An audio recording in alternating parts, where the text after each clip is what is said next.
Hi மக்களே, வணக்கம். நம்ம இன்றைக்கி என்ன பார்க்க போகிறோம்னா தக்காளி சாதம். வாங்க எப்படி செய்கிறதுன்னு பார்க்கலாம். ஃபஸ்ட்டு வெங்காயம் தக்காளி நல்லா ஃபைன் சாப் பண்ணி வச்சுக்கிட்டேன்.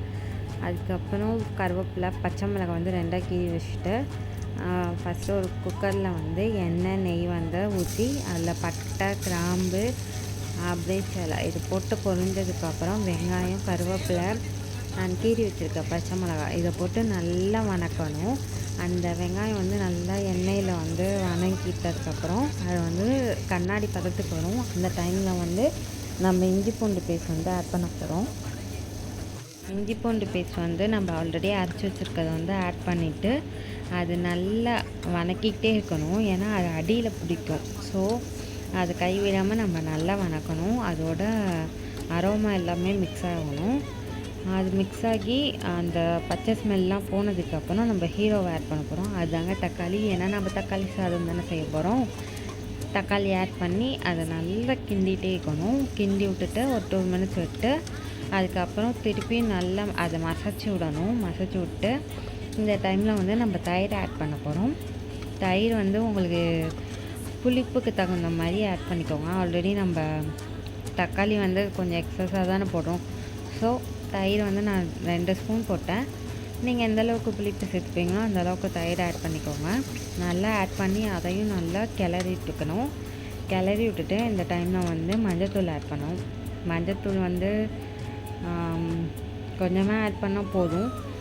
ஆட் பண்ணி நல்லா கிளறி விட்டுட்டு அப்புறம் நம்ம மிளகாத்தூள் ஆட் பண்ண போகிறோம். நான் தனி மிளகாத்தூள் தான் ஆட் பண்ணுறேன். ஸோ நான் வந்து 2 ஸ்பூன் ஆட் பண்ணுறேன். ஆல்ரெடி பச்சை மிளகாய் போட்டிருக்கோம், அதனால் காரம் இருக்கும். அதனால் நாங்கள் காரம் சாப்பிடுவோம்.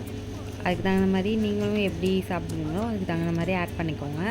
ஆட் பண்ணி நல்லா அந்த எண்ணெயில் அந்த இது எல்லாத்தோடையுமே நல்லா கிளறி விட்டுட்டு நான் வந்து 2.5 டம்ளர் வந்து ரைஸ் எடுத்து ஊற வச்சுருக்கேன்.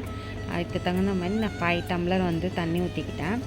நீங்களும் எந்த அளவுக்கு வந்து ரைஸ் எடுக்கிறீங்களோ அதுக்கு தகுந்த மாதிரி தண்ணி ஊற்றிக்கோங்க. இப்போ 1 டம்ளர்னால் 2 டம்ளர்ஸ் தண்ணி ஊற்றணும்.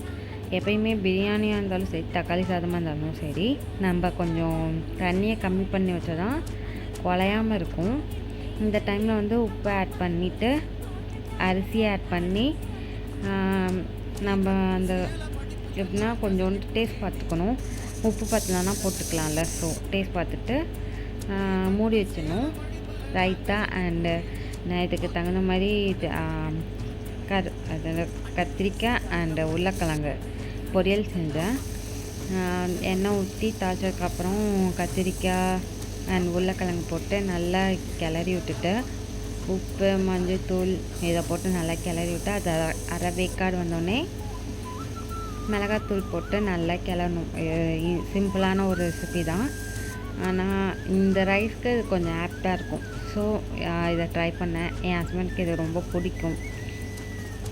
இதை வந்து ரெடி ஆகிறதுக்குள்ளே நான் ஒன் சைடில் வந்து டீ போட ஆரம்பிச்சிட்டேன்.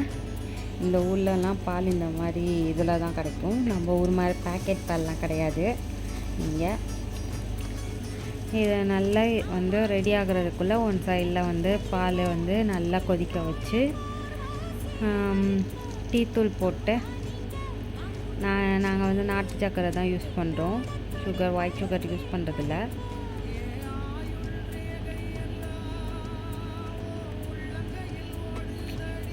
ஃபைனல் ரிசல்ட் தக்காளி சாதம் ரெடி.